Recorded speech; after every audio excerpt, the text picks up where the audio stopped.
Good evening, ladies and gentlemen, and those voting for Kerry this year. Glad you could tune in. Should prove to be a pretty exciting show tonight. I'm kind of excited about it. The term Cristino, what I use that word for is it's a term used to describe Christian people in name only, or Christians in name only, and it's an alarming thought to know how many Christians we're going to have voting for John Kerry. It's absolutely amazing. And if you're a Christian out there and you're voting for John Kerry, please give me a call and defend yourself, because to be rather frank and honest with you, I'm questioning your Christianity. I'm not judging you. That's not my job to do, but I am questioning your Christianity. And if it's your fact that you're voting for Kerry that's on the flip side, give me a call. We'll talk about it, and I'll wake you up. And before long, you won't be voting for Kerry. Anyways, think about that. Christians, hello, and thank you for calling the Bilge Pump. Yeah, I got a couple of questions. Sure. I hope I don't take up more than the 2 precious minutes that I get. Okay, they're pretty precious. Hot commodity tonight. Yeah, I've noticed. And I also hope you don't throw a temper tantrum on me. I won't. I hardly ever do that. Yeah, okay. Question is, well, actually my comment is you're telling people to vote for Bush or whatever your thing is, and you're saying Kerry's bad, don't bash Bush, but as soon as somebody says something bad about Bush, you fly off the handle and go wacko.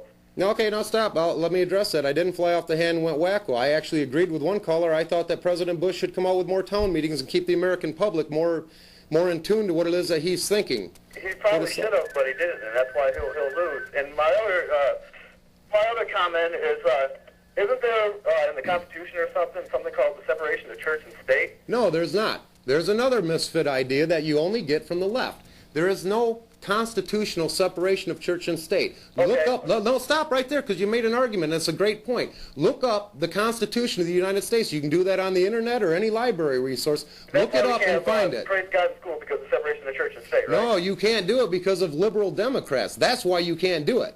Why do you keep telling people they're bad Catholics, or if they don't vote for Bush? Isn't that kind of being a bad Catholic in itself by saying? Well, I'm not. First of all, I'm not a Catholic. I'm not talking about bad Catholics. I'm talking about Christians. A Christian, you're not the same to me. I'm not a God-fearer or a God-lover, so it doesn't matter to me. Okay, well, I'll tell you what. There's part of your problem. You sound like a young man, but I'll tell you what. Throughout your life, you got a lot of learning to do, and you got a lot of changes, and they can come to you. And I'm not saying that as an insult, caller. I mean that sincerely. Well, I know. It sounds like you have a lot of changes to do too, because it doesn't seem like you're too bright of a man yourself. So. Well, that's fine. I'll tell you what, but I'm not the one being hung up on.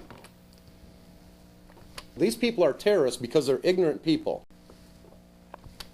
Hi, and thank you for calling the Bilge Pump. Yeah, hi. I'm a staff sergeant in the Marine Corps, and I'm home on leave. And I was wondering if you support the troops over in Iraq. I absolutely support the troops, and I'll tell you what. I'm going to keep you on the line for a little bit longer, caller. I'm in the military myself, okay? All right. Yes, and I support the military 100%, and that is why I understand the Swift Boat Veterans for Truth and their attack against Kerry and what he did to the military, and I'm against Kerry for politicizing the war we've got going on right now in Iraq, because he has politicized it to the point where those terrorists know that we are a country divided. And as long as they know that, those attacks, those insurgents are going to continue at a greater level, because they're trying to weaken our stance over there. They're trying to weaken our resolve and have us drop off, you know. And I'm sorry to go into that tangent, but I want to make sure you're very clear that I am completely pro-military, and God bless you for serving. Yeah. The thing I have, it's kind of, I don't know if it's a bad thing or a good thing, but you said that the terrorists were ignorant in their ways because they get taught to do all this and they're undereducated. But wouldn't ignorant be a statement of an ignorant person? Somebody ignorant? I'm curious. No, not really. You describe somebody as ignorant. Ignorant really isn't even a bad word. It's just that you take it as a bad word if somebody's being called ignorant. Okay. So ignorant just means that you... What's that? So the terrorists aren't bad because they're ignorant? No, the terrorists are... I'm not sure I'm following you. The terrorists, I'm calling the terrorists ignorant, and I'm saying it's bad. Yeah, this is what I'm saying. I'm saying calling somebody ignorant is an ignorant statement.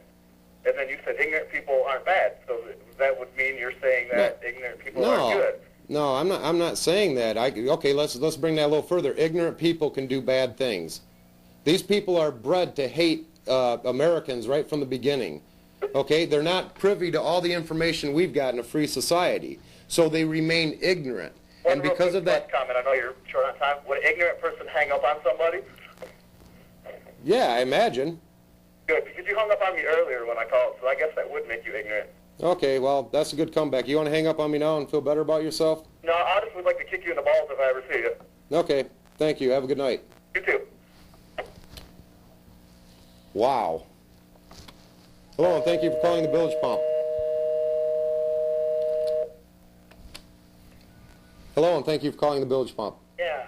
I'm just going to make some closing remarks. One is the young man who called and stated that he was a Marine on leave. And the other caller and I discussed this briefly. One is I don't really believe that guy was a Marine. It sounded more like a teenage kid playing a joke. And if he were a Marine, he's not a very good example of a Marine. And God bless the real Marines. That's my daughter. She's my favorite caller tonight, by the way. Thank you for calling the Bilge Pump. Mr. Anderson, Yes. maybe your next favorite caller. This is Gunnar Carlson of the Muskegon Chronicle. Are you familiar with who I am? Yes, I am. Okay. I just wanted to call and make something perfectly clear to you. If you keep running your mouth about the Chronicle, I will lawsuit and I will sue you for your house, your car, and ruin this so-called political career you have. Is that it?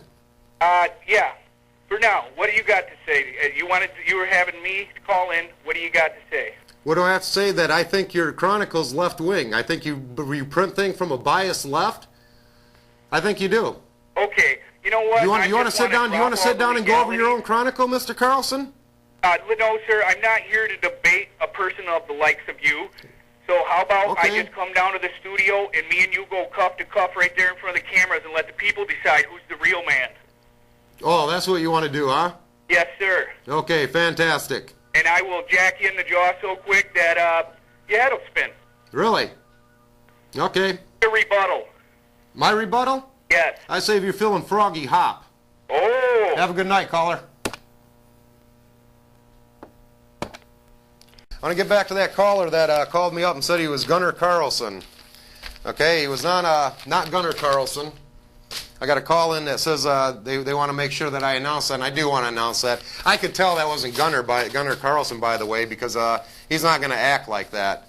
And this particular guy, Dan Black is his name, is the guy that had called. So, anyways, wasn't the Chronicle, as exciting as that would have been to be able to talk to Gunnar Carlson. Dan Black, the guy who threatened to call me, I'll be walking out of the studio in 10 minutes. I look forward to meeting you.